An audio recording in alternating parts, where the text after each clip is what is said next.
ಎಲ್ರಿಗೂ ಸುವರ್ಣಶ್ರೀ ಯೂಟ್ಯೂಬ್ ಚಾನಲ್ಗೆ ಸ್ವಾಗತ. ನಾವಿವತ್ತು ಎಗ್ ಬಿರಿಯಾನಿ ಮಾಡ್ತಾ ಇದ್ದೀವಿ. ಮಾಡೋದಕ್ಕೆ ಬೇಕಾಗಿರುವಂತಹ ಪದಾರ್ಥಗಳು 3 ಈರುಳ್ಳಿ, 2 ಟೊಮೊಟೊ, ಕೊತ್ತಂಬರಿ, ಪುದೀನ ಸೊಪ್ಪು, ಜಜ್ಕೊಳ್ಳೋದಕ್ಕೆ ಶುಂಠಿ, ಒಂದು ಫುಲ್ಲು ಬೆಳ್ಳುಳ್ಳಿ, 2 ಹಸಿರು ಮೆಣಸಿನ್ಕಾಯಿ. ನೀವು ಖಾರಕ್ಕೆ ಎಷ್ಟು ಬೇಕು ಅಷ್ಟು ಹಾಕೋಬೋದು. ನಾವು ಕಡಿಮೆ ಯೂಸ್ ಮಾಡ್ತೀವಿ, ಅದಕ್ಕೆ 2 ಹಸಿರು ಮೆಣಸಿನ್ಕಾಯಿ. ಪಲಾವ್ ಪದಾರ್ಥಗಳು ಇಲ್ಲಿ ಬೇಯಿಸಿಟ್ಕೊಂಡಿರುವಂತಹ ಮೊಟ್ಟೆ. ಇದೆಲ್ಲನೂ ಕೂಡ ರೆಡಿ ಮಾಡ್ಕೊಂಡು ಆದಮೇಲೆ ಕುಕ್ಕರನ್ನು ಇಟ್ಟು ಕುಕ್ಕರ್ ಕಾದ್ಮೇಲೆ ಅದಕ್ಕೆ 2 ಟೇಬಲ್ ಸ್ಪೂನಷ್ಟು ಎಣ್ಣೆಯನ್ನು ಹಾಕಿ, ಕಾದಿರುವಂತಹ ಎಣ್ಣೆಗೆ ಪಲಾವ್ ಪದಾರ್ಥಗಳನ್ನು ಹಾಕಿ ಅದೆಲ್ಲನೂ ಕೂಡ ಘಮ ಬಿಟ್ಕೊಂಡಾದ್ಮೇಲೆ ಜಜ್ಜಿಟ್ಕೊಂಡಿರುವಂತಹ ಶುಂಠಿ, ಬೆಳ್ಳುಳ್ಳಿ, ಹಸಿಮೆಣಸಿನ್ಕಾಯನ್ನು ಹಾಕಿ ಚೆನ್ನಾಗಿ ಮಿಕ್ಸ್ ಮಾಡ್ಕೊಳ್ಬೇಕು. ಇದ್ರ ಘಮ ಮನೆಯೆಲ್ಲನೂ ಕೂಡ ಘಮ ಘಮ ಅಂತೇಳಿ ಹರಡ್ಬಿಡುತ್ತೆ. ನಾವು ಹೊರಗಡೆಯಿಂದ ತಂದಿರುವಂತಹ ಶುಂಠಿ ಬೆಳ್ಳುಳ್ಳಿ ಪೇಸ್ಟನ್ನು ಹಾಕಿದಾಗ ಅಷ್ಟೊಂದು ಘಮ್ ಅಂತೇಳಿ ಅನ್ನೋದಿಲ್ಲ, ಅದರ ರುಚಿನೂ ಕೂಡ ಅಷ್ಟು ಇರೋದಿಲ್ಲ. ಅದರಿಂದ ಮನೆಯಲ್ಲೇ ನಾವು ಜಜ್ಕೊಂಡು ಹಾಕ್ಕೊಂಡಿದ್ದೀನಿ.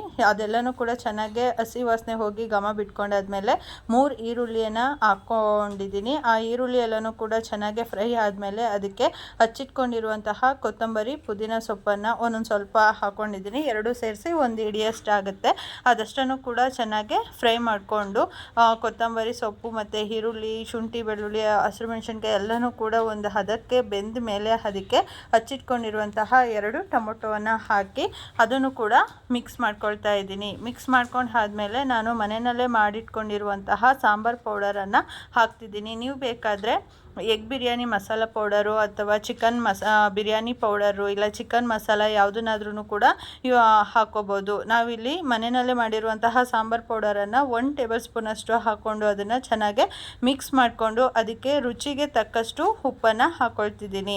ರುಚಿಗೆ ತಕ್ಕಷ್ಟು ಉಪ್ಪನ್ನು ಹಾಕಿ ಚೆನ್ನಾಗಿ ಕೈ ಆಡಿಸ್ಬೇಕು. ಆಗಾಗ ಕೈ ಆಡಿಸ್ತಾನೆ ಇರಬೇಕು, ಇಲ್ಲ ಅಂತಂದರೆ ತಳ ಹಿಡಿಯುತ್ತೆ. ಇದೆಲ್ಲನೂ ಕೂಡ ಆದಮೇಲೆ ಬೇಯಿಸಿಟ್ಕೊಂಡಿರುವಂತಹ ಮೊಟ್ಟೆಯನ್ನು ಸ್ವಲ್ಪ ಈ ರೀತಿಯಾಗಿ ಓಪನ್ ಮಾಡಬೇಕು, ಇಲ್ಲ ಅಂತಂದರೆ ಎಣ್ಣೆಗೆ ಹಾಕಿದ ತಕ್ಷಣ ಅದು ಸಿಡಿದ್ಬಿಡುತ್ತೆ.